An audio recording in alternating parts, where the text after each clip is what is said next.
পৃথিবীটা খুবই অদ্ভুত। আজ যারা তোমাকে অবহেলা করবে, কাল তারাই তোমাকে মাথায় তুলে রাখবে। এমনও কাজ আছে যাতে সফল না হলে সবার কাছে তুমি নিন্দিত হবে, কিন্তু ঠিক ওই কাজটাতেই যদি তুমি সফল হয়ে যাও, তখন সবার কাছে তুমি নন্দিত হবে। এই জন্য কবি বলেছিলেন, আজ যে তুই পাগল বলে বলিস না তারে কিছু, কাল সে ফুলের মালা হাতে ছুটবে তোর কিছু। সবই নির্ভর করে চেষ্টা আর সফলতার উপর। কিন্তু চেষ্টা করলেই যে সবাই সফল হতে পারে সেটা কিন্তু না।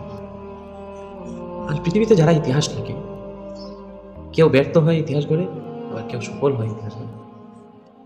পার্থক্য শুধু একটাই যে যারা চেষ্টা করে সফল হয়, ইতিহাস গড়ে, ইতিহাস তাদের মূল্যায়ন করে। আর যারা শুধু চেষ্টা করে ব্যর্থ হয়, ইতিহাস তাদেরকে অবহেলা করে।